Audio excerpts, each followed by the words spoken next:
शिवरायांकडून दुसऱ्यांदा मृत्यूपत्र करून घ्यावं लागलं की याही गोष्टीत प्राणनाश झाला तर काय करावं. अर्थात शिवरायांनी पुन्हा एकदा स्वराज्याशी अशी जबरदस्त मूठ बांधली. प्रत्येक किल्ल्याला, प्रत्येक सैनिकाला, प्रत्येक नागरिकाला असा निरोप पाठवला, जो आजपर्यंतच्या इतिहासामध्ये दोष झाला तो पुनरावृत्त होऊ नये.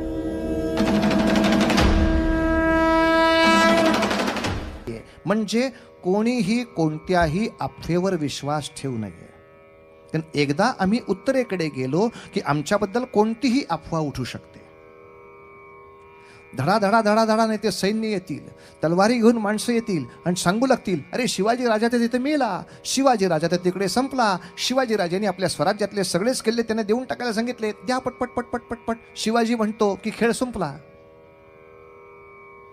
शिवाजी राजांच्या शिक्क्याची पत्र असेपर्यंत कोणीही मी जिवंत आहे अथवा मृत आहे या कुठल्याच अफवेवर विश्वास ठेवू नये. जे होईल ते जिजामाऊली सांगतील त्यावर विश्वास ठेवावा.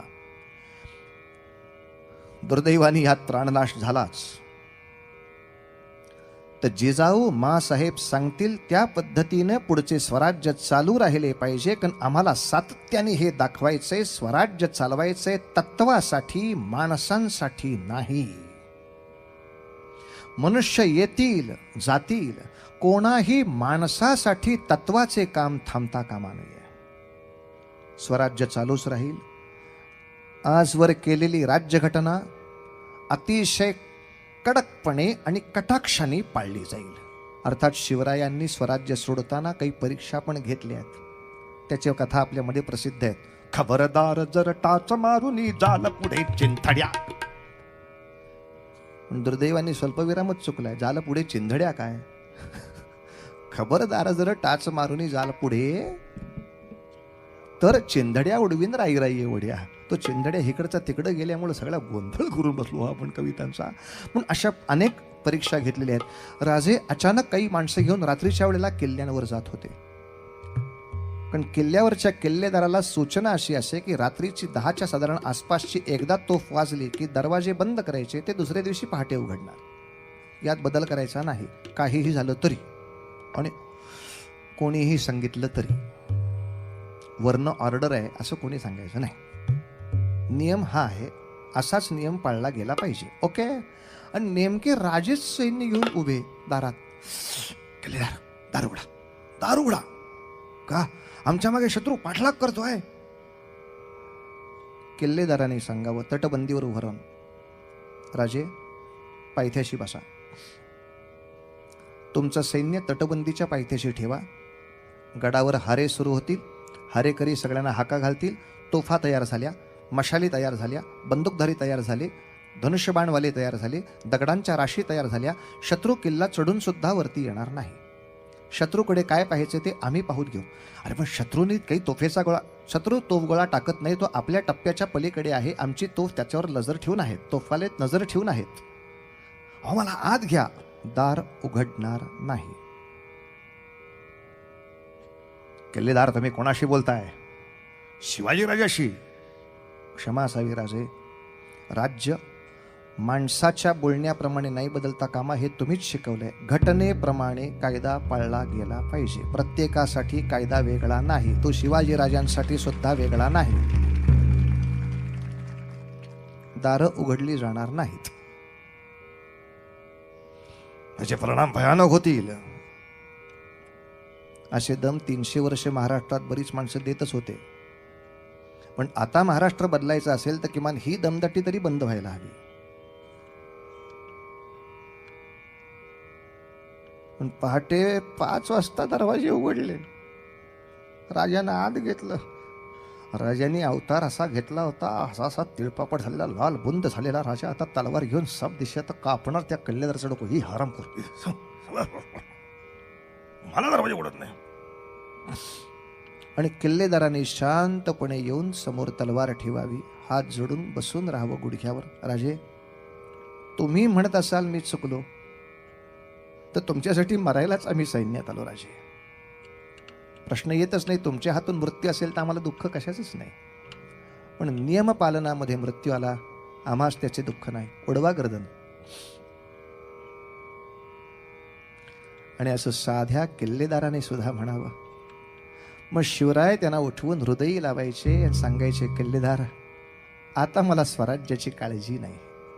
आता मला खात्री झाली, मी असलो नसलो स्वराज्य असंच उभं राहणार. ते तत्वानी चालतंय, ते नियमाने चालतंय, ते कायद्याने चालतंय, ते नीती मूल्याने चालतंय. मला त्याची काळजी नाही. अर्थातच राजे इथून जेव्हा निघाले तेव्हा उत्तर प्रांतामध्ये आपल्याला कोण कोण मदत करू शकतील याची माहिती, याची बातमी कोणीही घेणारच चतुरस्त्र माणूस. कोण कोण मराठी माणसं आता उत्तरेमध्ये आहेत, किंबहुना त्यातली हिंदी कोण कोण माणसं आपल्याला मदत करणार आहेत. अर्थात माझ्या सुरक्षेची मोहीम कोणावर आहे? शिवाजी राजे आणि शंभूराजे सुरक्षित राहतील तिथे याची खात्री कोण घेणार? मिर्झा राजा जयसिंगांनी स्वतः खात्री घेतली. इतकंच नव्हे तर हवाला दिला स्वतःच्या मुलाचा. माझा मुलगा रामसिंग त्या ठिकाणी आहे, तो संपूर्ण तुमच्या सुरक्षेची जबाबदारी घेईल, अजिबात काळजी करू नका, खुल्या मनाने तिथे जा, आलमगिरास प्रसन्न करा. प्रजेचा खूप मोठा लाभ आपण कराल. प्रजेचा खूप मोठा लाभ आपण कराल. आणि मग निघाले महाराज, निघाले महाराज, निघाले महाराज.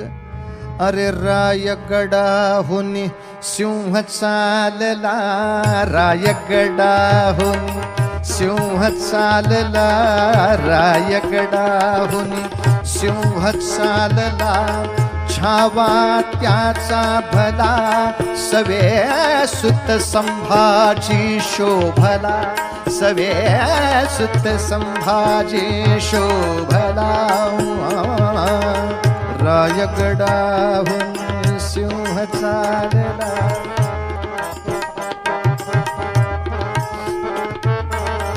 एक एक टप्पा ओलांडत महाराज चालले. महाराजांच्या प्रवास खर्चासाठी सुद्धा 1,00,000 रुपये मोगलांकडून आलेत. बरोबर काही बारदाना घेऊन चाललेत. पण जाता जाता औरंगाबाद बघून राजांना पुढे जायचं होतं.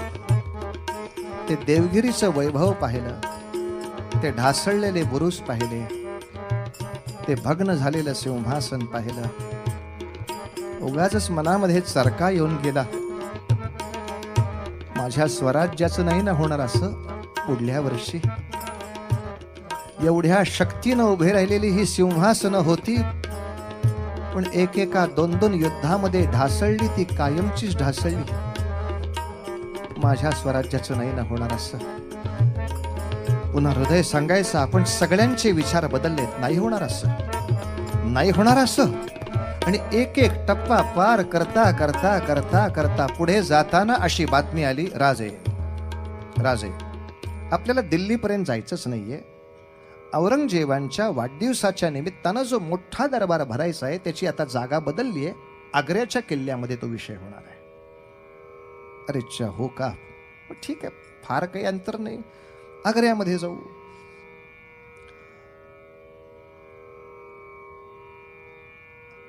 आग्र्याचा किल्ला बऱ्याच लोकांनी बघितला असेल नाही, पण आम्ही सुद्धा खूप वेळा बघायला गेलो किल्ला. आणि त्या गाईडला सारखा त्रास दिला आणि विचारलं की या आग्रा शहरामध्ये जेव्हा शिवाजी महाराज आले होते तेव्हा ते कुठं उतरवले होते, ती जागा दाखवणार रे.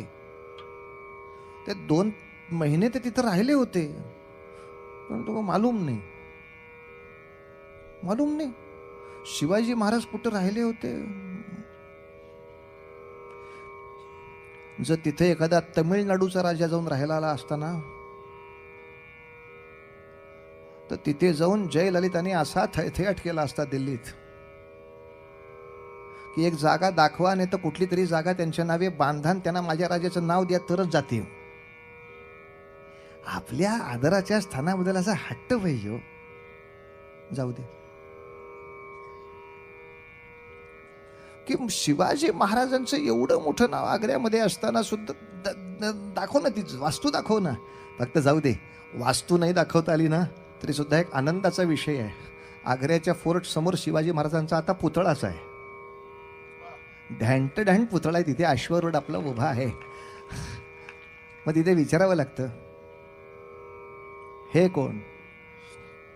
आतमध्ये बऱ्याच लोकांची माहिती सांगितली जाते. ह्यानी इतकी वेळ राज्य केलं, ह्यानी इतकी वेळ राज्य केलं, ह्यानी इतका वेळ राज्य केलं, ह्यानी इतका वेळ राज्य केलं, ह्यानी इतका वेळ राज्य केलं. हे अश्वारूढ पुतळा जो आम्हाला बाहेर दिसतोय, ह्यानी कुठं राज्य केलं? आग्र्यात. आग्र्यात नाही केलं. मग ज्यांच्याकडं बघून चांगलं राज्य करावं लागलं ते हे पांडुरंग हरी वासुदेव हरी.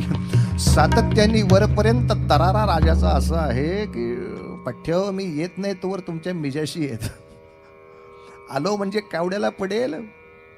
एक तर्क या ठिकाणी असा दिसतो की राजे उत्तरेमध्ये जाताना प्रत्येक गोष्टीची माहिती घेत आहेत की मराठी माणसाला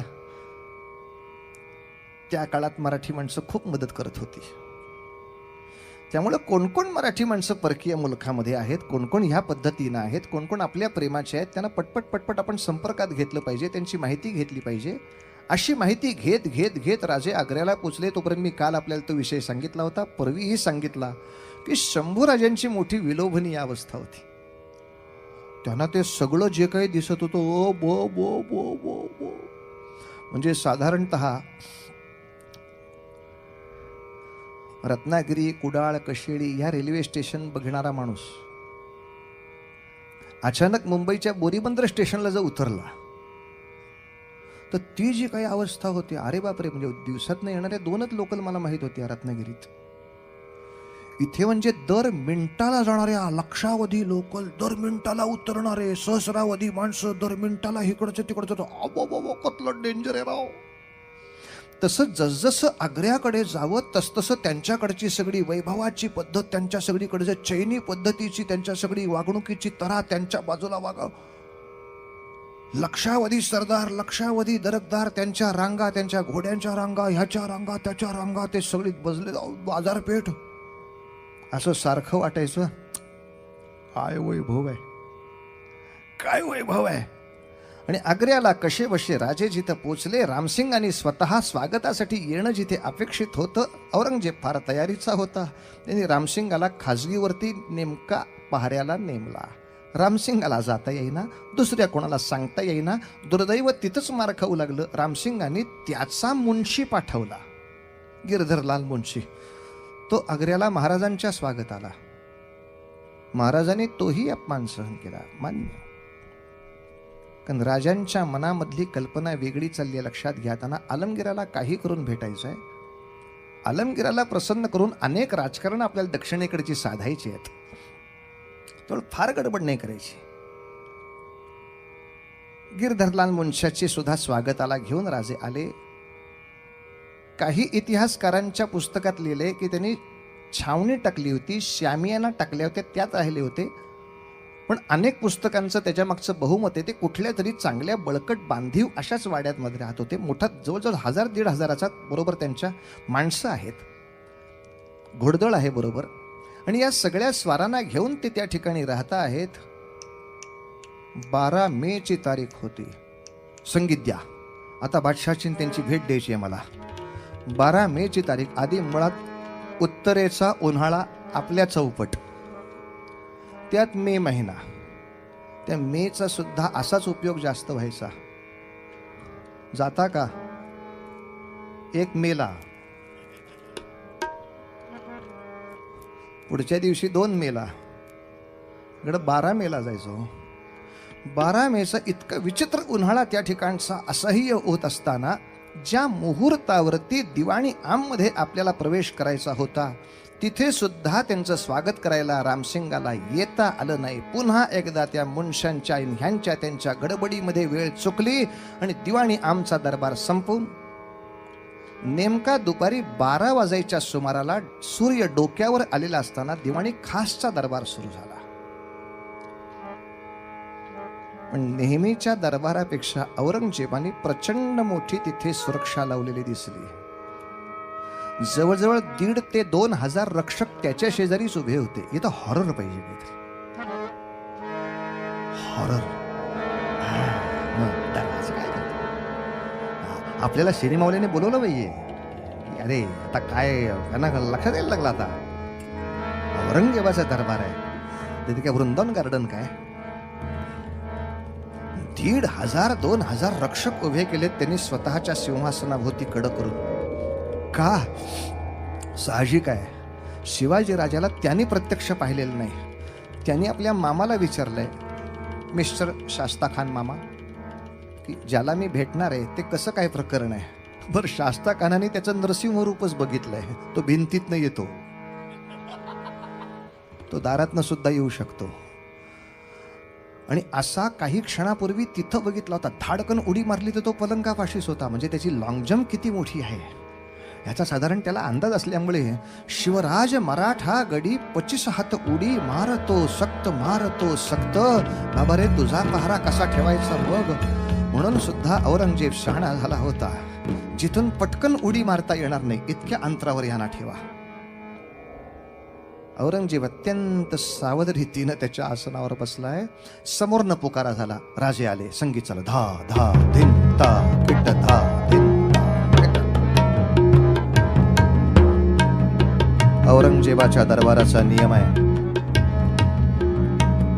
मान वर करून सुद्धा कोणीही बघायचं नाही, पण आवाज हळू ठेवायचा, माझा ऐकू येईल असं ठेवा.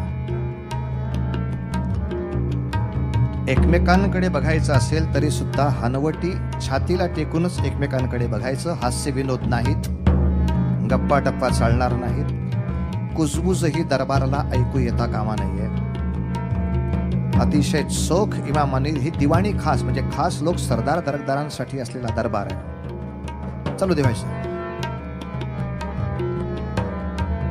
रामसिंगांनी समोर येऊन मुजरा करून फक्त सांगितलं, आलमगीर जहापना. शिवाजी राजा पोचला.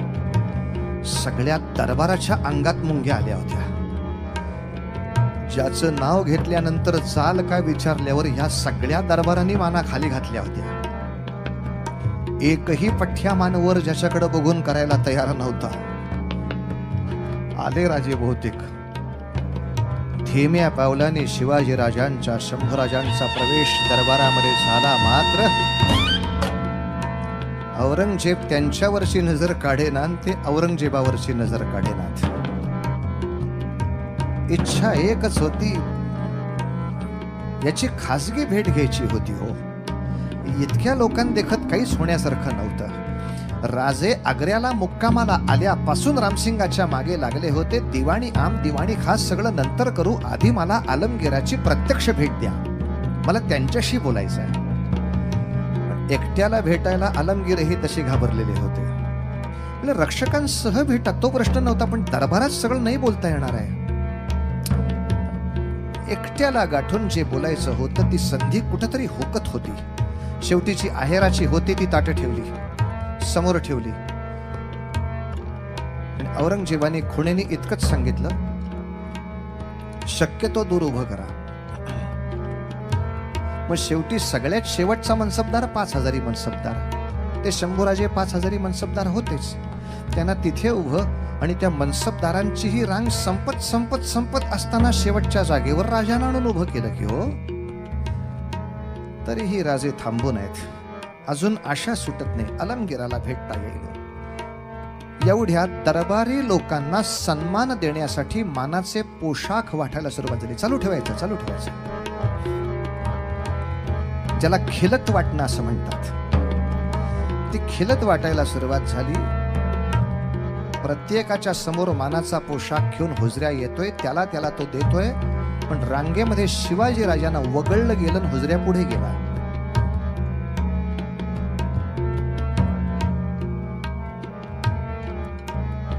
राजांनी थोडं डोकावून पाहिलं तर त्यांच्या पुढे 2 क्रमांकीने जसवंत सिंग उभा होता, ज्यांनी मिर्झा बरोबर तो महाराष्ट्रात आला होता मागच्या काळात, जो कोंढाणाच्या पायथ्याशी उभा होता. कोंढाण्यावरच्या आपल्या मारामुळे ज्यांनी पळ काढला होता तो जसवंत. 2 क्रमाने आपल्या पुढं उभा, आपलं पोर त्याच्या मागं उभं केलेलं. मुळात शिवाजी राजांचा संताप आणखी अनावर होण्याचं कारण ते बादशहाचा सरदार म्हणून आलेच नव्हते. मी बादशहांचा एक स्वतंत्र राज असलेला मित्र आलोय, मला तुम्ही VIP रांगेतच उभं केलं पाहिजे होतं. मी तुमचा अंमलदार कधीच नव्हतो. आणि आपल्या मित्र राजाला कसं वागवतात इतका सुद्धा ज्याच्याकडे विवेक नसेल आणि हेतू पुरस्सर जर अपमानच करण्यासाठी आम्हाला एवढे 500 कोस आणला असेल तो उसको भी दिखाना चाहिए महाराष्ट्र क्या होता है, उसको भी दिखाना चाहिए महाराष्ट्र क्या होता है. तुझ्या या वैभवाला घाबरून काय कोणी तर गप्प बसणार आहे काय? सगळ्या दरबारचं छत हादरून जाईल असा राजाने दरबारात आवाज काढला, रामसिंग. बाहेरचे पहारेवाले सुद्धा जे गळबटले, कोणाला हाक मारली. रामसिंग धावत आला. क्या हुआ राजे? हमारे सामने कौन खड़ा है? वो जसवंत सिंह है राजे. कोंडाण्याच्या पायथ्याशी आमच्या सैनिकांकडून मार खाल्ल्यानंतर ज्यांनी पाठीवर वार घेत पळून गेला तो पळपुटा आमच्या समोर उभा. त्याच्या मागच्या रस्त्याला आम्हाला उभा केलं तुम्ही. मी स्वतंत्र राजा म्हणून इथे आलो आहे. मला मित्रांच्या रांगेत तुम्ही उभं करायला पाहिजे होतं. ही काय पद्धत झाली काय वागवायची? मला काही मिजाज नाही तुमच्या या आलमगिराची. सांगतो मी दरबारातून ताड ताड ताड ताड ताड ताड पावलं टाकत राजा निघाला निघाला निघाला. अख्खा दरबार घाबरलेल्या सशासारखा हा भक्त राजाकडे बघत होता आणि शंभूराजांना प्रत्यय येत होता. हे सगळे सरदार दरकदार सैनिक पैशाने असतील मोठे, सत्तेने असतील मोठे, पण स्वाभिमान नावाची श्रीमंती फक्त माझ्या वडिलांच्याकडे आहे. स्वाभिमान नावाचा श्रीमंत फक्त माझा बाप या ठिकाणी आहे. या स्वाभिमानापुढं डोकं उचलून बघायच्या कोणाच्या बापाची टाप नाही झाली. त्या आवाजाला ऐकून, राजाच्या आवेशाला ऐकून औरंगजेब तिथून उडी मारून जो आत निघून गेला तो किल्ल्यातनं 3 दिवस बाहेर नाही आला. इतका जो आवाजाने मनुष्याला घाबरवू शकतो. राजांचा संताप असा अनावर झाला. औरंगजेब तिथनं विचारतात, उनको क्या हुआ? उनकी तब्येत बिघड गई. त्यांना बहुतेक मानाचा पोशाख दिला नाही म्हणून रागावले असतील. विषय मानाच्या पोशाखाचा नव्हता, विषय एकूणच मान सन्मानाचा होता. रामसिंग बाहेर जातोय. तुम्हाला खिलत द्यायला तयार आहेत. अरे खाड्यात गेले तुझे खिलत. आता माझं मुंडकं तोडून आत नेलंच तरी चालेल. मी तुझ्या आलमगिरासमोर येणार नाही, कारण त्याला स्वतंत्र राजाशी कसं वागावं ही अक्कल नाही. ती अक्कल त्याला शिकवून मग मला भेट. राजे गेले निघून. शंभूराजानेही राजे घेऊन गेले. पण सगळा दरबार काव काव काव करायला लागला. औरंगजेब काहीतरी करा, काहीतरी करा. औरंगजेबाच्या डोक्यामध्ये विचार घोळू लागला, काय करू या शिव्याचं, काय करू या शिवाजीचं. कारण इतकी वाईट घटना झाली होती की माझ्या वाढदिवसाचा दिवस, माझ्या राज्यारोहणाच्या आनंदाचा दिवस, मला सन्मान देण्यासाठी काबूलपासून कलकत्त्यापर्यंत, कलकत्त्यापासून कर्नाटकापर्यंत एवढ्या भारतातल्या सगळ्या प्रांतातले माझे सगळे सरदार दरकदार मला अभिष्ट चिंतन करायला किंवा मला सलाम करायला ज्या दरबारामध्ये उभे, त्या अख्ख्या भारत आर्यावर्ताच्या सगळ्या सरदारांच्या दखत मला शिव्या घालून एक माणूस बाहेर जातो निघून माझ्या दरबारातून. नाकच शिल्लक नाही. कशाला बघू? याला जिवंत जाळू का मारू का तेलात तळू का उभा कापू का काप करून ह्याचे सगळे जनावराला नाही नाही ह्यातलं काही करता येणार. पण बाकीचे भावना विवश असले तरी औरंगजेब अतिशय हिशोबाला पक्का होता. कारण शिवरायांच्या सुरक्षेची जबाबदारी मिर्झा राजा जयसिंगांनी घेतली आहे. राजाच्या इथं केसालाही हात लागला तर दक्षिणेमध्ये आत्ता असणारा मिर्झा राजा बिथरेल. आणि मिर्झा राजा जयसिंगाची जर 40% फौज एकदम आलमगिराच्या विरोधामध्ये उठली तर विश्वासदर्शक ठराव जमायचा नाही. त्यालाही सैन्यातले किंवा मंत्रिमंडळातले किती टक्के कसे राखायचे अत्यंत धूर्तपणा असल्यामुळे औरंगजेब तिथे काहीच बोलेना. हम तयार करेंगे जो होगा तो, हम तयार करेंगे.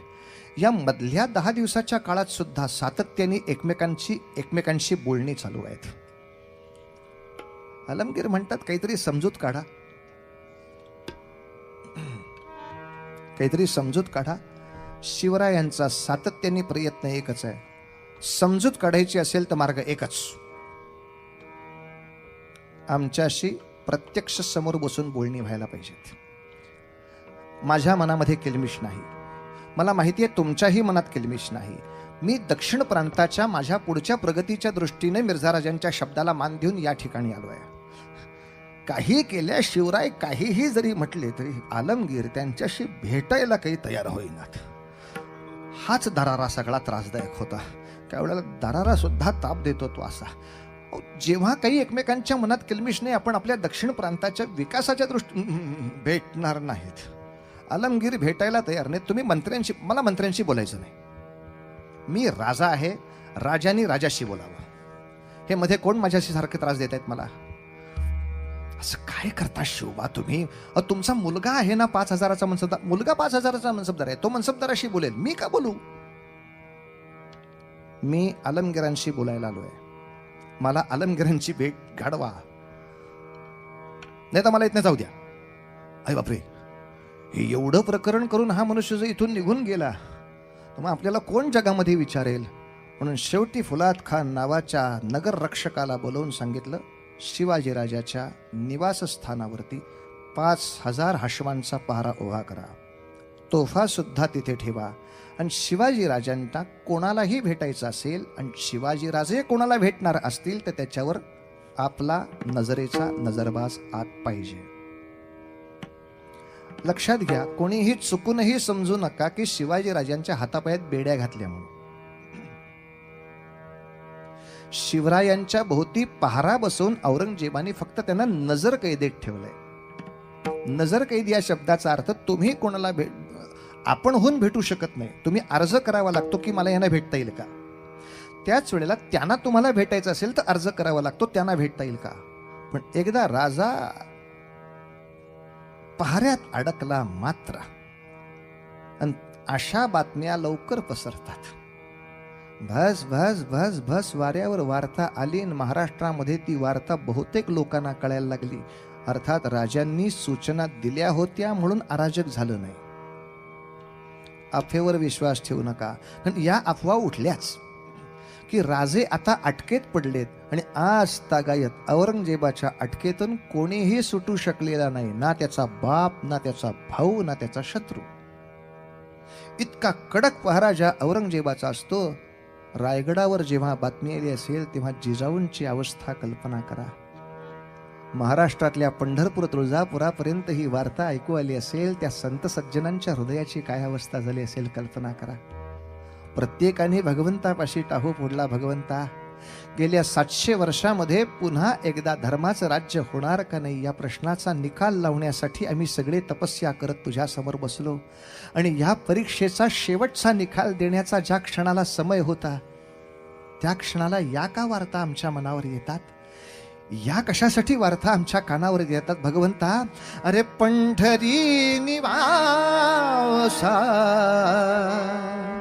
सख्या पांडुरंग, पंढरी निवासा सख्या पांडुरंग, पंढरी निवासा सख्या पांडुरंग, करी अंग संगा, करी अंग संगा भक्ताची या, पंढरी निवासा सख्या पांडुरंग.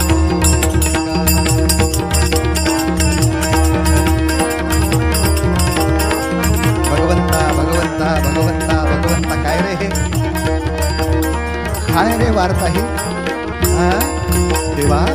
अरे भक्त कैवारिया होसी नारायण, भक्त कैवारिया, भक्त कैवारिया होसी नारायण, बोलता वचन, बोलता वचन कायलाज, कायलाज, पंढरी निवासा सखा पांडुरंग.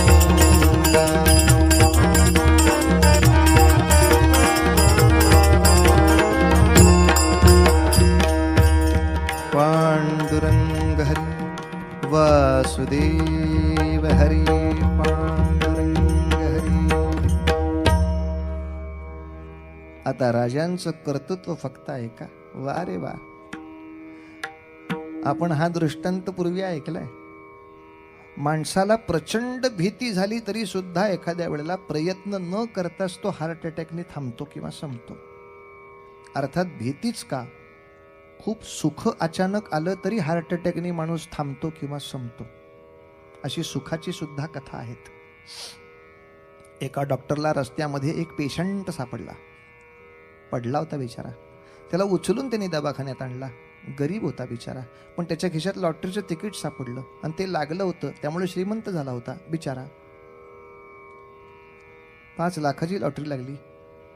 डॉक्टर म्हणाले हा भिकारी माणूस, अचानक त्याला 5 लाख मिळाले असं कळलं तर वेडा होईल, मरून जाईल, सुख नाही सहन करतायत. म्हणून डॉक्टरने त्याला हळूहळू सांगायला सुरुवात केली, भिकाऱ्या तुला लाख रुपये मिळाले तर काय करशील? तो म्हणाला मी गॅरेज टाकीन, मी मेकॅनिक आहे, पण मला भांडवल नव्हतं म्हणून भीक मागत होतो. माणूस चांगला आहे, स्टेबल आहे, सांगायला हरकत. मग 2 लाख मिळाले तर काय करशील? मग शोरूम घेईन ना. शाब्बास, म्हणून चांगला आहे, स्टेबल आहे. आणि डॉक्टर सहज त्याला म्हणाले आता खरं बोलायची वेळ आली ना, समजा तुला 5 लाख रुपये दिले तर काय करशील? त्याला वाटलं चेष्टाच करतोय डॉक्टर. तो भिकारी म्हणाला मला 5 लाख मिळाले तर निम्मे तुम्हाला देईन. आणि असं म्हटल्यावर डॉक्टर मेला. कारण खरंच 5 लाख मिळाले होते फक्त डॉक्टरलाच माहित होतं. अचानक आलेलं सुख संपलं. तर अचानक आलेली एवढी संकट असताना सुद्धा माणूस डगमगत सुद्धा नाही हो. अर्थात शंभूराजाला पोटाशी धरून काही काळ शिवबा रडले की जे स्वप्न घेऊन मी आलो होतो ते नाही जमत आहे.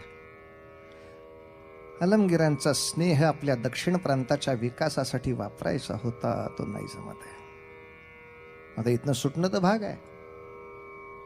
लक्षात घ्या, ही शिवरायांची दोन्हीही रूप लक्षात ठेवली पाहिजे. एक स्वतःचा स्वाभिमान दाखवण्यासाठी आग्र्याच्या किल्ल्यामध्ये दरबारामध्ये घनगर्ज गर्जना करून दाखवणं हाही पराक्रमच असतो. आणि सर्वनाशे समुत्पन्ने जर वेळ आली तर पटकन पळून जाणं हाही पराक्रमच असतो. त्याला कोणी भीती समजू नये. समयाचा ज्याला विवेक करता आला त्याला ह्या सगळ्या गोष्टी समजतात. आता शिवाजी राजांच्या मंत्रिमंडळाचं खरं काम सुरू झालं. त्यांच्याबरोबर रघुनाथ पंत होतेच, सोनोपंत डबीर होतेच, स्वतः हिरोजी फर्जन होतेच, बाळाजी अवजी होतेच. या सगळ्या लोकांनी दिल्लीमधल्या मंत्रिमंडळात शिरकाव सुरू केला. म्हणजे बोलण्याच्या दृष्टीने रघुनाथ पंत सगळ्यांना भेटायचे. काय हो आमच्या शिवाजीराजांची अशी इच्छा असताना सुद्धा आलमगीर एकदम त्यांना भेटच देत नाहीत. म्हणजे असं कसं न, असं कसं न. आणि याला म्हणतात चातुर्य आणि याला म्हणतात पांडित्य. औरंगजेबाचा सगळ्यात वरिष्ठ असणारा सल्लागार जाफर खान, जो जाफर खान शिवाजी राजे आले की त्याला संपूर्णच टाकला पाहिजे म्हणून आग्रही होते, ते जाफर खान शिवाजी राजे औरंगजेबाचा अपमान करून निघून गेलेल्या दुसऱ्या आठवड्यात बोलू लागले की शिवाजी राजांची बाजू पण आपण समजून घेतली पाहिजे. एवढा मंत्रिमंडळामध्ये बदल करता येतो. अर्थातच मधल्या काळामध्ये शिवाजी राजांच्या मंत्र्याची आणि जाफर खानाची बोलणी झाली आहेत, बोलणी झाली आहेत, व्यवहार पुरेसे झाले आहेत. शिवाजी राजे तसा पुरेसा खजिना घेऊन आले होते, कारण इथले लोक पुष्कळशे बरेचसे कशाने काम करतात कल्पना होतीच. कारण शाहिस्ते खानाची सगळी पत्र वाचलेली होती, त्यामुळं कोण कुठल्या कामासाठी किती डील करतो.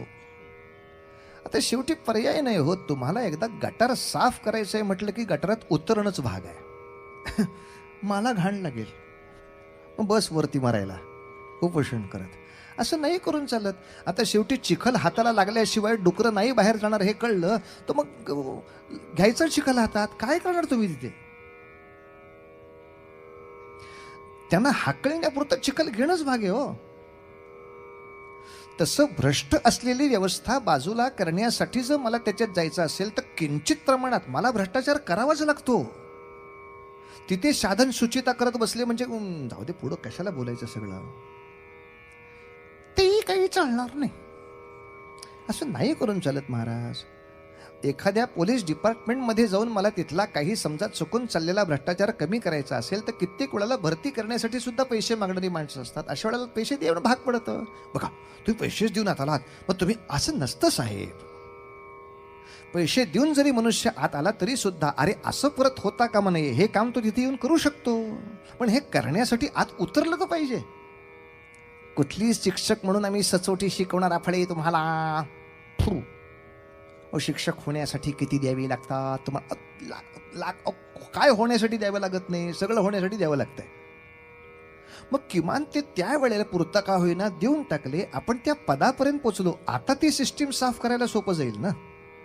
अशा वेळेला भ्रष्टाचाराने सगळीकडे बरबटलेली माणसं असताना एक चांगल्या राज्याच्या निर्मितीसाठी काही क्षण तुम्हाला ते करणं भाग आहे. जाफर खान जर पैशानेच काम करणार असेल ओके, रघुनाथ पंतांच्याकडनं व्यवस्थित जे काही पोचायचं ते पोचलं. जाफर खाननी स्वतःचं मत बदललं. इतकंच नव्हे, शिवरायांचा औरंगजेबाला सगळ्यात राग आला तो या एका गोष्टीने आला की आजपर्यंत औरंगजेबाचं अख्खं आयुष्य गेलं शत्रूकडची माणसं फोडण्यात, पण आपल्याकडची माणसं सुद्धा फोडू शकणारा कोणी आपला बाप भेटेल असं त्याला आयुष्यात कधी वाटलं नव्हतं. तो आयुष्यात एकमेव माणूस त्याला आयुष्यामध्ये भेटला की जो औरंगजेबाची सगळ्यात वरची असलेली माणसं फोडून दाखवली त्यांनी. आग्र्यामध्ये औरंगजेबाचा असलेला मीर बक्षी त्याला राजांनी फोडला. त्याला हे बरोबर आहे का? शेवटी काय आता असं मला दिसतंय की मी या कैदेतच मरणार. असंच मला दिसतंय, मी या कैदेतच मरणार. पण मीर बक्षी म्हणला ऐसा कुछ नहीं होने वाला. क्यों? काबूलच्या किनाऱ्यावर म्हणजे अफगाणिस्तानच्या आसपास नेहमीच मारामाऱ्या होत असतात. हे औरंगजेबाचा माणूस म्हटला बरं की काबूलच्या आसपास अफगाणिस्तानच्या तिकडे नेहमीच माऱ्या होत असतात. तसाच तिकडे एक आता उठाव सुरू झालाय औरंगजेबाच्या सत्तेविरुद्ध. त्यांना आटोक्यात आणण्यासाठी एक सेना पाठवायचीच आहे. तर आलमगीर बहुतेक असा विचार करतायत तुम्हाला काबूलच्या मोहिमेत पाठवावं. हे बरोबर आहे. औरंगजेबाला विजय पाहिजेलाय का नकोय? का? अहो, ज्या काबूलमधलं मला काहीच माहीत नाही तिथे मला पाठवून पराजय बांधण्यापेक्षा ज्या दक्षिण प्रांतातलं मला सगळं माहिती आहे तिकडे पाठवून तुमची जी अर्धवट राहिलेली कामं आहेत, विजापूरची आदिलशाही तुम्हाला ताब्यात घ्यायची आहे, ती कुतुबशाही गोवळकोंड्याची तुम्हाला ताब्यात घ्यायची आहे, ही पटपट कामं मी तिकडे जाऊन नाही का करू शकणार? कॉमन सेन्स की बात आहे यार. काबूलमध्ये मला पाठवून मला काय जंगलातले ते वाळवंटातले दगड का मोजायचे तुमची कुठं आहे ती, तिथे जाऊन मी काय करणार आहे? आणि खरंच विजापूरची मोहीम अर्धवट राहिलेली होती. उद्या गोवळकोंड्याच्या कुतुबशावर मुघलांना उतरायचं होतं पण उतरता नव्हतं आलं. पण तुमची इच्छा मी तिकडे जाऊन करतो ना पूर्ण. विजापूरवर चाल करून जातो तुमच्यातर्फे, गोवळकोंड्यावर चाल करून, जिथलं मला माहिती आहे. मला दक्षिणेकडे पाठवायचं सोडून तुम्ही काबूलकडे पाठवता. काय काबिलियत आहे आपली सगळ्यांची. गंमत अशी आहे, शिवाजी राजांचं बोलणं ते मीर बक्षीला सुद्धा इतकं आवडलं त्यांनी अर्ज बदलला दरबारातला जाऊन. म्हणलं आलमगीर हे बरोबर आहे की शिवाजी राजाला कसा काबूलला पाठवणार, त्याला तिथलं काहीच माहिती नाही आहे, त्याला दक्षिणेकडेच पाठवायला पाहिजे. औरंगजेबाला कळेना माझीच माणसं कसं काय असं बोलायला लागली तिथं. माझी हीच माणसं म्हणत होती याला मारला पाहिजे, हीच माणसं असं कसं काय उलट बोलायला लागलीत माझ्या विरुद्ध. नाही असं नाही, तुम्ही शिवाजीराजाची बाजू समजून घेतली पाहिजे आलमगीर. आणि तसं नसेल तर शिवाजीराजांनी त्यांचा संन्यास जाहीर केलाय, हाही तिसरा अर्ज केला. शिवाजीराजांचा एक अर्ज असाही होता की मला काहीच नको, मला महाराष्ट्राचे राज्य नको, काहीच नको, काबूलचंही सैन्य नको, मी आता संन्यास घेणार, मला वाराणसीला पाठवा. औरंगजेब तेवढाही धूर्त होता. तो म्हणाला वाराणसीला जायला हरकत नाही, माझा सरदार तेथे आहे, तुम्ही त्या किल्ल्यामध्ये राहा, तो चांगली तुमची व्यवस्था करेल. आई डाव फसला. औरंगजेबाला अंदाज लागतोय मी वाराणसीला जाऊन काय करीन याचा, पण मी आता संन्यास घेणार. मी संन्यास घेणार म्हणून माझ्यापाशी असलेली संपत्ती आता मला दानधर्म करून टाकायची आहे. मी बरेच हत्ती माझ्याबरोबर आणले आहेत. संन्यासाला काय करायचे हत्ती, ते मला दान द्यायचे आहेत. मी बरेच पैसे आणले आहेत, संन्यासाला काय करायचे पैसे, ते मला परत करायचे आहेत. आणि मी सैन्य आणलंय. संन्यासाला काय करायचंय सैन्य? मग ते मला परत पाठवायचं आहे. 2000 सैनिक महाराष्ट्रात परत पाठवण्याच्या नावाखाली महाराष्ट्रापर्यंत जाण्याचे परवाने काढून घेतले. संन्यासाची बतावणी करून. औरंगजेबाला कळत नव्हतं का हो हे? पण मुद्दाम लक्षात ठेवा, हे सगळे जे परवाने मिळाले ते ह्या खालच्या मीर बक्षी आणि वजीरांनी केलेत. वरती औरंगजेबाला शिवाजीराजे सुटल्यावर कळलं की खाली आपल्याला न विचारता व्यवहार होतात. आणि हे ह्यांच्याकडनं मला सुद्धा न विचारता व्यवहार करून घेणारा कोणीतरी एक सवाई प्राणी या जगात आहे. औरंगजेबाला माहितही नाही खालती धडाधड बनावट रेशन कार्ड चालली आहेत. एकाच माणसाच्या नावे 10 मतदारसंघामध्ये नाव बस बोंबलत लोकशाहीच्या नावाने. आणि जे जिवंत आहेत त्यांची कुठंच नावं नाहीत. कित्येक वेळेला घे शाहीन स्वतःच्या घरी लावून घे हाताला. काय करणार? कोणी आयुष्यात पाहिले कोणाची नावं कुठे ठेवलीत का कोणाची नावं काय नाही ठेवलीत. आपण आपले अभियानं करतो पण सगळी वरपर्यंत काही पोचवायचं नाही हो. औरंगजेबाला न कळता सुद्धा खाली 2000 लोकांची परवाने झाले. इतकंच नाही, तिथं कवी परमानंद नावाचे एक विद्वान ग्रहस्थ आले. शिवाजीराजांनी अर्ज केला की अतिशय मोठे कवी परमानंद आलेले आहेत, त्यांचा सत्कार करायचा आहे. सत्कार समारंभ कुठे? आमच्या हवेलीतच करणार ना, आम्ही दुसरीकडे कुठे करणार? हो, त्यांच्याबरोबर आणखीन 20, 25, 30, 40 जवळजवळ शास्त्री पंडित आलेत. हो, त्यांचा सुद्धा सत्कार समारंभ आम्ही कुठे? आमच्या हवेलीतच करणार ना. सत्कार समारंभाला परवानगी. हवेलीमध्ये दणक्यात सत्कार समारंभ. या सत्कार समारंभामध्ये त्या सगळ्या पंडितांना मानवस्त्र आणि असे सगळे खजिने उचलून दिले. सुखरूप रायगडाकडे जाऊ द्यात, पण पुढे आपण पळताना हे कुठे घेऊन जाऊ शकणार आहोत? हत्ती दान केले कोणाला? परमानंदांना. ते कुठं हत्ती घेऊन जायचे होते? कवी परमानंद म्हणले हो राजे चाललंय काय? हत्ती आणि हत्तीनी 10-11 घेऊ काय? सर्कस का काढायची आपल्याला इथं? मी साधा एक पंडित आहे, वेदविद्या सांभाळणारा, एवढं प्रकरण लाटांबर. आपल्या हस्ते ते दक्षिण प्रांतापर्यंत जावे, हा त्याच्या मागचा हेतू सगळ्यांच्या लक्षात आला होता. औरंगजेबाचा तिळपापड काय असेल कल्पना करा. एक मनुष्य निघून जातो ठीक आहे, पण तो सगळं, त्याचे पैसे घेऊन जातो, त्याची माणसंही घेऊन जातो, त्याचे हत्ती घेऊन जातो, तुझ्याकडं नथ घालायला नाक सुद्धा शिल्लक न ठेवता सगळं घेऊन जातो, तुझी माणसं फोडून घेऊन जातो. अरे किती किती किती ठिकाणी एखाद्याची फजिती करावी माणसाने. एक वाक्याबद्दल अनेकांच्या मनात गैरसमज आहे, तेवढं दूर करतो वाक्य. पेटारे भरून मिठाई पाठवायची परवानगी राजांनी मागितली, हे बरोबर आहे. पण पेटाऱ्यात बसून राजे सुटले ही मात्र कथा आताच्या ऐतिहासिक पुराव्याला जुळणारी नाही. जोपर्यंत ते पुरावे उपलब्धच नव्हते तोपर्यंत ठीक आहे, जे उपलब्ध साधन पुरावे असतात त्या अंदाजानेच मनुष्य बोलत राहतो. पण जसजशी वेगवेगळी कागदपत्र उघडकीला येतात, जसजसं अभ्यास संशोधन वाढतं, तसतसं माणसांनी नवीन संशोधनाला बदललं पाहिजे. कारण मुळात जे पेटारे त्यांना पाठवलेत ते पेटाऱ्याचं वर्णन आता दिल्लीच्या काही कागदपत्रात सापडलं औरंगजेबाच्या ह्याच्यातल्या. ते सगळे बांबूच्या तट्ट्यांचे पेटारे आहेत.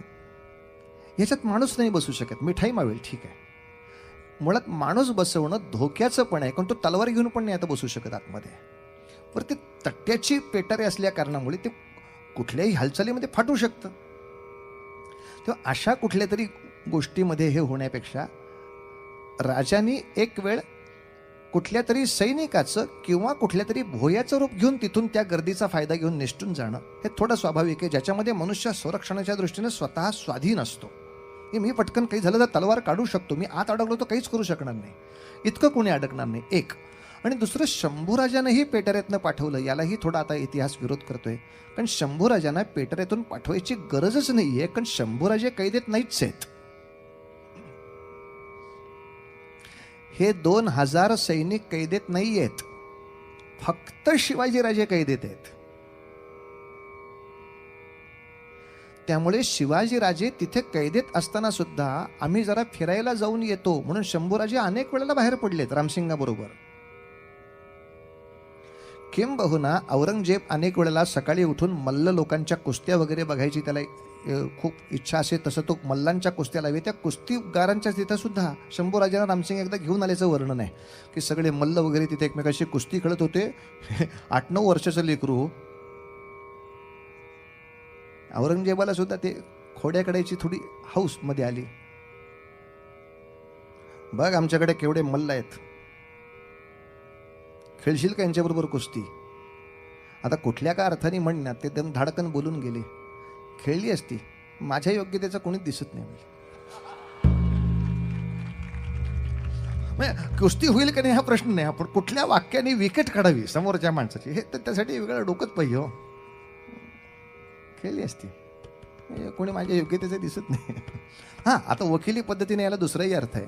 पण कुठलाच मल्ल 10 वर्ष वयाचा नव्हता. ऑलिम्पिकला सुद्धा खेळताना वयाचा एक गट असेल का नाही? 50 आणि 10 अशी कशी तुम्ही स्पर्धा लावणार? माझ्या योग्यतेचं कोणी मला दिसत नाही. म्हणजे शंभूराजे कुठेही फिरू शकत होते, त्यामुळे मी फिरायला जातो असंही सांगून ते आग्र्याच्या बाहेर जाऊ शकतात. तर त्यांना पेटात घालायची गरजच काय राहिली? बरं, 1500-2000 सैनिक जे घोडेस्वारासकट बाहेर जाणार आहेत त्यांना परवानेच मिळालेत. त्यांना लपून जायची त्याहून काही गरज नाही. म्हणजे छपून जायचं काम फक्त राजांच्यावर आहे. म्हणून आता नवीन इतिहासाच्या गणिताप्रमाणे ही गोष्ट बरोबर आहे. कारण तो दिवस सुद्धा निवडला 2 वेगळ्या अर्थाने. 16 ऑगस्टचा दिवस निवडावा लागला. म्हणजे जवळजवळ ते मेच्या तोंडावर तिथे आलेले असताना मे, जून, जुलै इथपर्यंत 2 महिने थांबावं लागलं. ह्या काळामध्ये एकमेकांचे पत्रव्यवहार चालू होते, प्रयत्न चालू होते. 2 महिन्याच्या कालखंडामध्ये तिथली माणसं फिरली.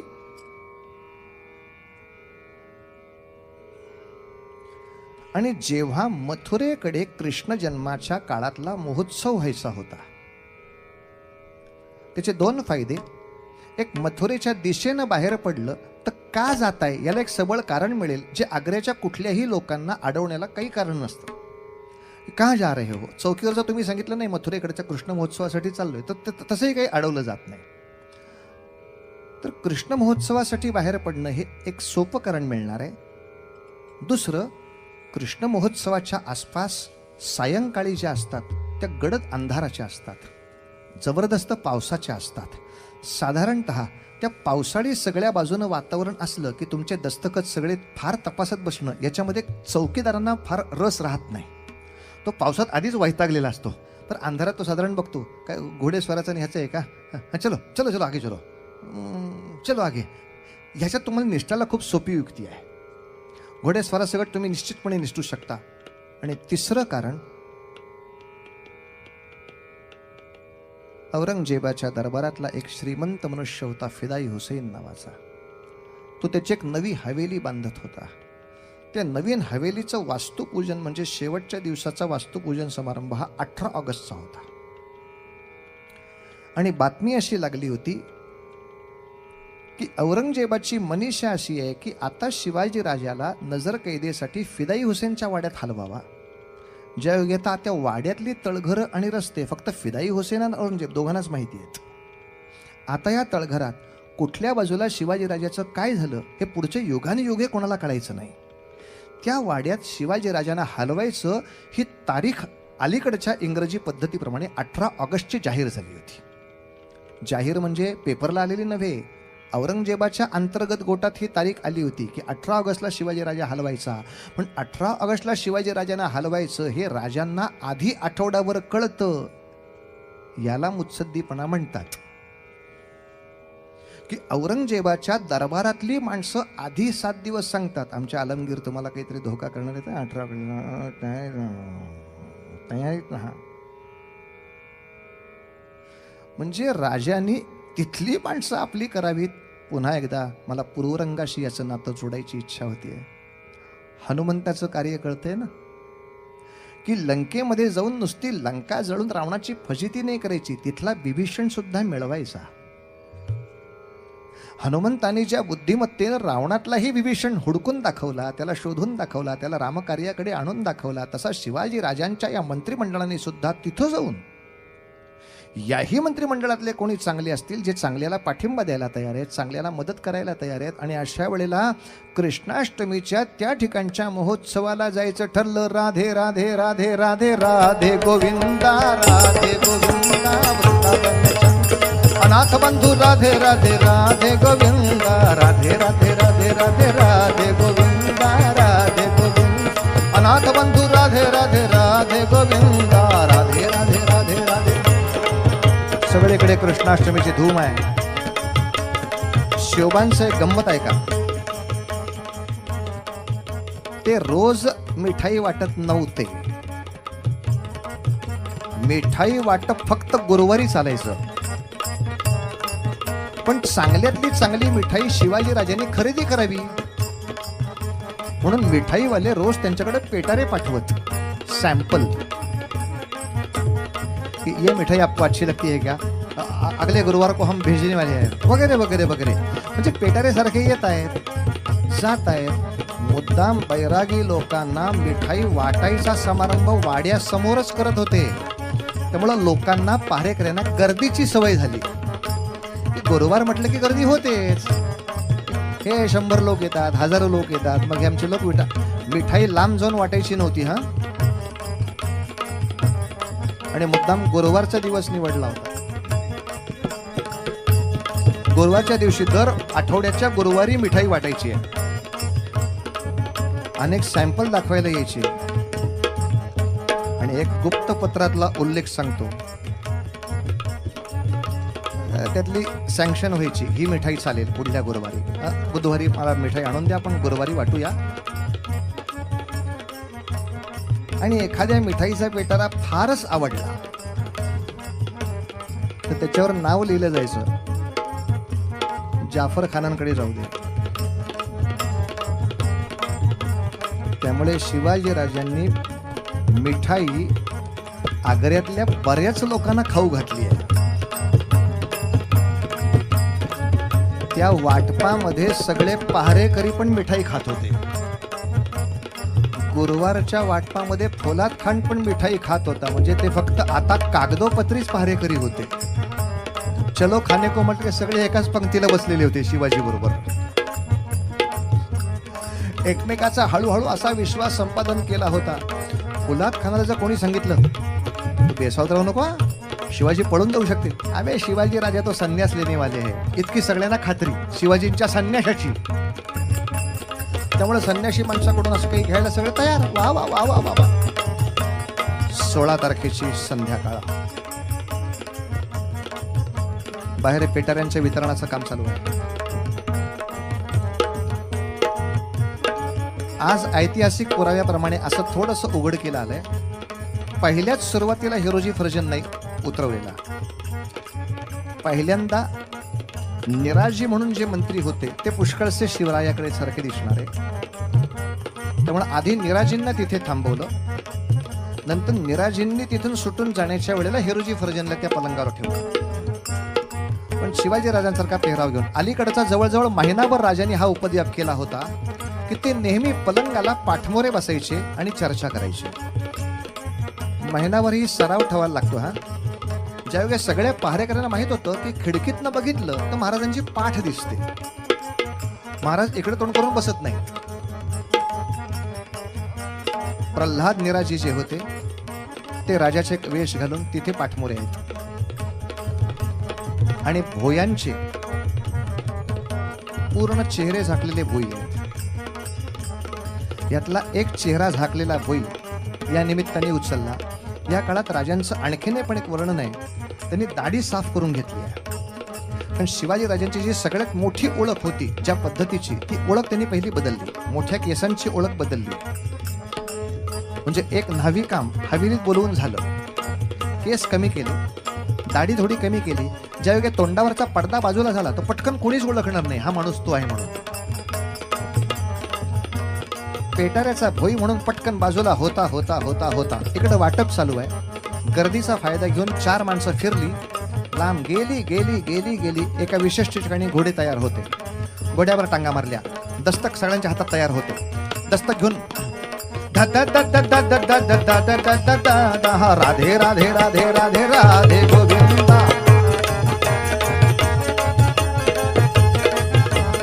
ड्रेपरीवाले घ्या, वेश बदलले, साधूंचे संन्याशांचे वेश घातले, चौकीवर विचारतायत कोण आहे? मथुरेला कृष्णाष्टमी उत्सव, चलो चलो चलो म्हणून दक्षिणेकडच्या रस्त्याने गेलेच नाहीत. जो रस्ता उत्तरेकडे जातो मथुरेला, त्या रस्त्याने बाहेर पडली सगळी माणसं, अर्थात गेले आली मथुरेलाच. मोरोपंत नावाचे पेशवे होते मंत्रिमंडळात, त्या मोरोपंतांचे मेहुणे होते मथुरेला. त्या मथुरेला गेले, शंभूराजाने तिथं ठेवला. प्रल्हाद निराजींचा एक छोटा मुलगा, तसाच 10-12 वर्षाचा, हाही मुलगा शंभूराजांच्या बरोबर सोबतीला आणला होता. कोणतरी खेळगडी पाहिजे. या दोनही पोरांना मथुरेत ठेवलं, कारण आपल्या जथ्याची सगळ्यात मोठी ओळख आपल्याबरोबर 2 मुलं आहेत अशी आहे. ती ओळख थोडी थांबवायला हवी. ती 2 पोरं तिथे ठेवली. आता आमच्या शंभूराजाचं कौतुक आहे ना हो. त्याने जर भोकाडा पसरला असतं तर, बाबा तुमच्याशिवाय मी इथं नाही राहणार. पोरांनी आश्वासन दिलं, आबासाहेब नका काळजी करू, रायगडी पोचताच तुम्ही फौज पाठवा, तोवर आम्ही सावधगिरीने राहू. अरे ज्या खांद्यावरती पुढच्या स्वराज्यासाठी डोकं टेकायचं ते खांदे काय बळकट आहेत. राजांना 10व्या वर्षी कळले हो पोराचे. बाबा तुम्ही सहज जा. राजे एक एक प्रांत, रस्ता बघा कसा विचित्र आहे. आग्रा ते महाराष्ट्र हायवे घ्यायचा नाही. आग्र्यापासून वरती मथुरा, मथुरेतनं ओडिसाकडे उतरा जगन्नाथपुरी, जगन्नाथपुरीकडून तिथून खाली उतरा ब्रह्मपुराच्या शेजारून शेजारून शेजारून शेजारून जाता जाता खाली कर्नाटकात उतरायचं. कर्नाटकातनं गोवा, गोव्यातनं कोकण, कोकणातनं रायगड. जवळजवळ असल्यापेक्षा 1.5 जास्तीचा प्रवास राजांनी केला. पण ह्याचा उल्लेख आपल्या सगळ्यांना माहिती आहे. हा सगळा बैराग्याच्या वेशात प्रवास जास्त झालेला आहे. आणि महत्वाचा एक मोठा मुद्दा आपल्याला कळेल की बैरागी माणसं भगवे वेश घातलेली, दाढी जटा असलेली, अंगाला भस्म फासलेली, हे घोड्यावरनं पळतायत खदडक खदडक खदडक. ऑब्जेक्शन नाही येणार. कोणी ऑब्जेक्शन घेईल की संन्यासी असेल तर पायी चालेल, एखादा नंदी बैलावरनं चालेल. हे घोडे घेऊन एक 50-100 संन्यासी आपल्या खदडक खदडक खदडक, हाऊ काय नाही बिलीव, हाऊ का नाही बिलीव. याचं उत्तर लक्षात घेतलं पाहिजे की शिवराय आग्र्याला जाण्यापूर्वी असे घोड्यावरनं साधू संन्याशाच्या वेशामध्ये काही लोक फिरत ठेवतील अशी सवय लोकांना लावून दिली होती. आणि अशी सवय लोकांना लावणारं एकच व्यक्तिमत्व त्या काळातलं आहे जे रामदास स्वामींच्या नावे ओळखलं जातं. कारण त्या ठिकाणी त्यांचा मठ आग्र्यालाही होता, त्यांचा मठ मथुरेमध्ये सुद्धा होता, त्यांचा मठ जगन्नाथपुरीकडे सुद्धा होता, त्यांचा मठ खाली कर्नाटकाच्या तंजावरकडे पण होता, त्यांचा मठ तिथे गोव्यामध्ये पण होता, त्यांचा मठ प्रत्येक ठिकाणी. या सगळ्या हायवेवरती मराठी माणसं त्या ठिकाणी जाऊन एकमेकाला मदत करू शकतील. मग म्हणजे बुवा याचा उल्लेख का केला नाही? उल्लेख कसा करायचा? त्या मठातली माणसं अटक करून द्यायची तुम्हाला? अहो जे उल्लेख औरंगजेबाला सापडले नाहीत ते कसे सापडणार? ते उल्लेख करायचेच नसतात. ते तर्कानेच ओळखून घ्यायचं असतं की हा हायवे जो पकडला गेला याच्यावर प्रत्येक ठिकाणी मठ असलेल्याच ठिकाणी हायवे पकडला गेलाय. आणि अशा तऱ्हेनं साधू संन्यासाचा वेश घेऊन घोड्यावरनं फिरणारी फक्त ह्या मठातली रामदासी माणसं होती. बाकी कोणीही नाथपंथी साधू घोड्यावरनं फिरत नव्हते तेव्हा. कोणतेही कापाली किंवा कोणतेही शाक्तपंथीय लोक घोड्यावरनं फिरत नव्हते तेव्हा. त्यावेळेला फक्त रामदासी ही एकच जमात अशी होती की जे लोक एकमेकांच्या मठांशी संपर्क करण्यासाठी सुद्धा घोड्यावरनं जात होते. स्वतः समर्थ रामदास स्वामी अश्वारोहणामध्ये इतके निष्णात होते. काही गोष्टी तर्कानेच ओळखायला लागतात. प्रत्येक गोष्टीला असा पुरावा नसतोच. समजा उद्या सकाळी आपण पटकन उठलो ना आपल्याला हा सगळंच्या सगळं पटांगणच नव्हे तर रत्नागिरीचे सगळे रस्ते ओले चिंब दिसले, आपण तर्क करतो का नाही की पाऊस असला पाहिजे काल रात्री झालेला? असं कोण म्हणतं का? तुम्ही बघितलंय का? मी बघितलाय का? मग खरा कसा म्हणायचा? मग असं कोणतरी वेड्यासारखं विचारायला लागलं की मग त्याला विचारायचं ठीक आहे मी खरं म्हणत नाही पण एवढं सगळं ओलं करायची तुझ्याकडे दुसरी काही व्यवस्था असली तर मला सांग आता. म्हणजे पुढच्या वेळेला टँकरनं बोलत तर तुलाच बोलवत जाऊ इथं मुतायला काय करायचं असेल ते. हरामखोरा, तुझ्या अंगाचं एक विधभर जमीन ओली करायची अंगात ताकद नाही. एवढं सगळं ओलं केलेलं ज्या वेळेला दिसतंय त्यावेळेला तर्कानेच काही गोष्टी हिशोब करायच्या असतात. तर्काने काही गोष्टी मान्यच करायला पाहिजेत त्याच्यामध्ये. कारण लक्षात घ्या, कारण लक्षात घ्या, पण सुटून आल्यानंतर जे अनेक साधू संन्याशांना शिवरायांनी आहेर केलेत, म्हणजे भेटी दिली आहेत किंवा बक्षिस दिली आहेत, यापैकी काही साधू लोकांना जमिनी दिल्या, काही साधूजनांना मठासाठी उत्पन्न लावून दिली. पण या सगळ्या गोंधळामध्ये समर्थ नावाची एकच व्यक्ती अशी आहे की जिला बक्षीस देण्यामध्ये किंवा दक्षिणा देण्यामध्ये शिवाजी राजांनी आपला एक किल्ला दिला. सज्जनगड म्हणजे परळीचा किल्ला आहे, तो शिवाजी राजांच्या 252 किल्ल्यातला एक किल्ला आहे. आहेर केवढा मोठा असतो त्याच्यावरनं समजलं पाहिजे प्रेम किती असतं ते. नेहमी लग्नात बघताना तुम्ही फार प्रेमाचे असतील त्यांना सगळे कपडे, त्याच्यापेक्षा बाहेरच्या प्रेमाचे असतील त्यांना फक्त पॅन्ट पीस, त्याच्यापेक्षा बाहेर असतील तर नुसते शर्ट पीस, त्याच्या पलीकडे असले की प्लॅस्टिकचे डबे, त्याच्या पलीकडे हातरुमाल, त्याच्या पलीकडे फक्त जेवण, चला बाहेर. आहेराची प्रत ठरलेली असते महाराज, आहेराची प्रत ठरलेली असते. जमीन देणं हा आहेर, पैसा देणं हा आहेर, आणि ह्याच्या तुलनेमध्ये एखाद्या संन्याशाला आपल्या संरक्षणाचा शस्त्रास्त्रांनी भरलेला किल्ला देणं, याच्यातच समजणाऱ्याने समजून घ्यायचं असतं की डील खूप मोठा आहे. एवढं डील असल्याशिवाय एवढे मोठे आहेर एकमेकांना केले जात नाहीत. आता एवढ्या आहेरानंतर सुद्धा खूप लोकांचं मत असं आहे की शिवरायांची त्यांची ओळख नव्हतीच. साहजिक आहे, साहजिक आहे. ज्यांची ओळख नव्हती अशा अनेक लोकांना 50 वर्ष सुद्धा आपण आपल्या महाराष्ट्रात पोचलेला आहे. आणि जेव्हा ते नको त्या कारवाया करून गेले तेव्हा अरेच्या हे इथंच होते वाटतं म्हणून काहीतरी शोध लागल्यासारखं आम्ही थापा मारलेले आहेत. ज्यांची ओळख नाही असे अनेक लोक इथे येऊन आमच्या ढिसाळ राज्यकारभारामुळे राहू शकतात, पण एवढे ढिसाळ शिवाजीराजे तर नक्की नसणार. ज्याची ओळखच नाही त्याला आपल्या संरक्षण मंत्रालयातला एक अख्खा किल्ला समर्थ रामदास स्वामी सज्जनगडावर 10 वर्ष राहत होते, 10 मिनिटं नव्हे. ओळख नसलेल्या माणसाला मी भाड्याने सुद्धा माझ्या फ्लॅटच्या गाळ्यामध्ये राहू देत नाही. तर ज्याची माझी ओळख देख नाही अशा माणसाला मी माझा किल्ला देऊन त्या ठिकाणी 10 वर्षे त्यांचा निवास करून देईन. जाऊ दे, विचार करणाऱ्यांसाठी सगळं काही आहे. फक्त या आग्र्याहून सुटकेमधल्या 2 गोष्टी आणखीन अवघड आहेत, तेवढ्या लक्षात घेऊ आणि थांबू.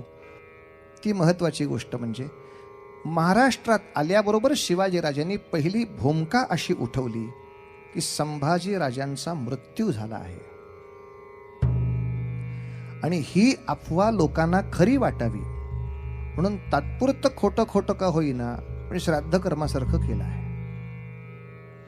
परिणामतः खात्रीपूर्वक औरंगजेबापर्यंत बातमी पोचली की बहुतेक शंभूराजे संपलेच आहेत.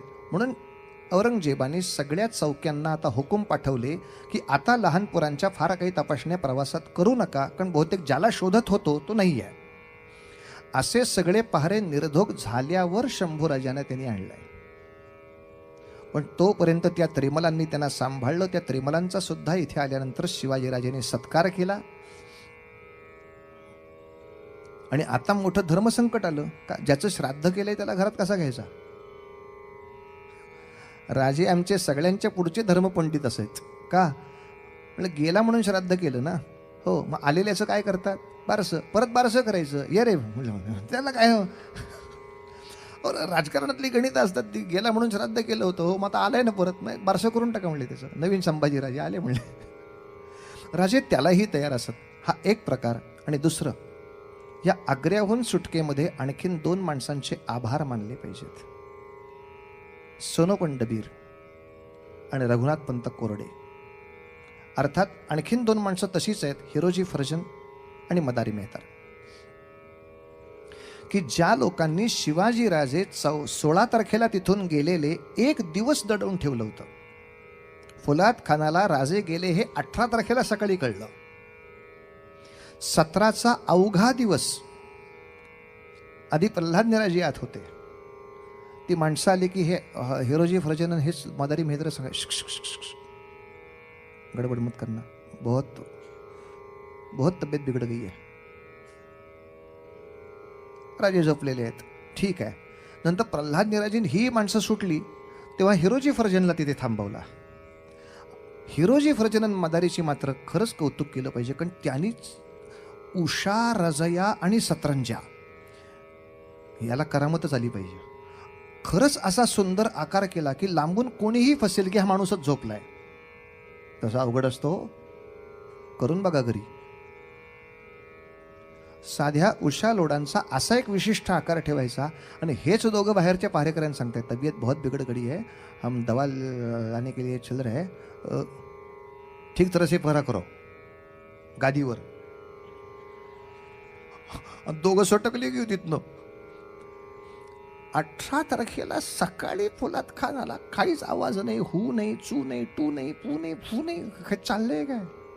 तेव्हा महाराज आत गेले. हे अरे गादीवर झोपलेत शिवाजीराजे, पण पाय चेपायला कोणी नाही, वारा घालायला कोणी नाही. असं कसं काय झालं? राजाजी आप ठीक तो हो, असं तो लोडाला विचारत होता. राजाजी आप ठीक तो हो.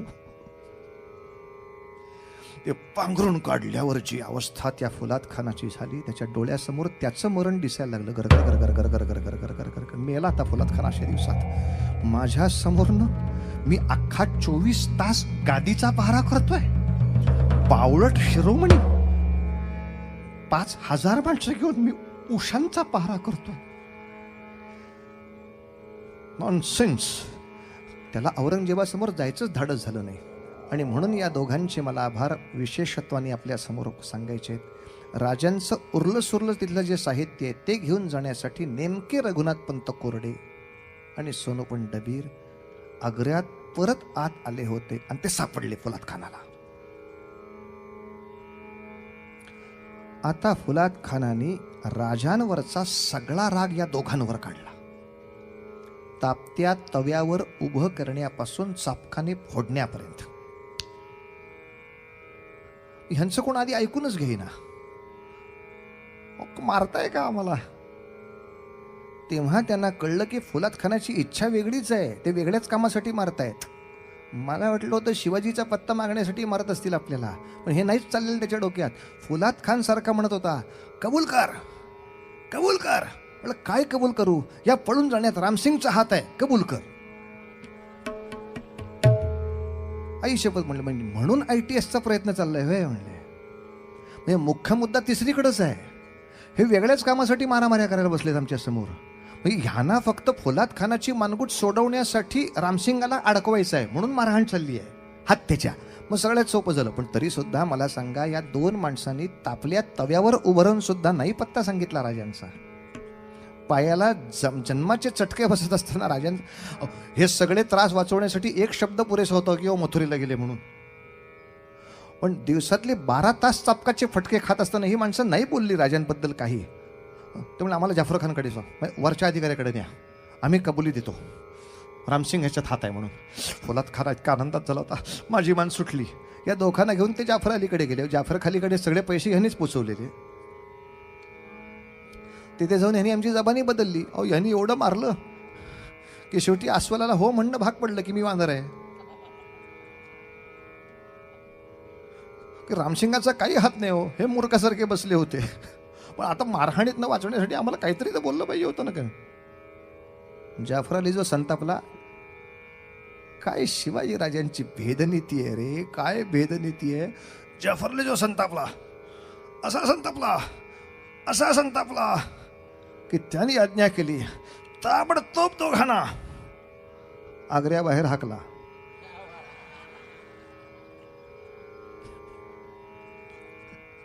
ह्याला म्हणावं माणूस फोडणं. आग्र्याचा वरिष्ठ अधिकारी शिवाजी राजांच्या बाजूनं बुद्धिबळाचं सोंगट टाकून सांगतोय, ज्यांना खरा पत्ता शिवाजी राजाचा माहिती आहे यांना शिक्षा काय. लवकर आग्र्याबाहेर हाकला. ते तिथनं पळत सुटून इकडं आले. त्या दोघांना सुद्धा अतिशय कौतुकाने राजाने हृदयाशी धरलं. बाबांनो, माझ्या राज्याभिषेकाच्या सिंहासनाकडे जेव्हा एक एक पायल टाकून जात असेन, त्या प्रत्येक पायरीवर तुमच्या लोकांच्या घामाचे शिंतोडे, तुमच्या रक्ताचे त्या ठिकाणी शिंतोडे, तुमच्या अंगावरच्या चापकाच्या फटक्यांचे त्या ठिकाणी वण आहेत, ज्याच्या जीवावर मी आज इतक्या पायऱ्या चढून वरती गेलो. असं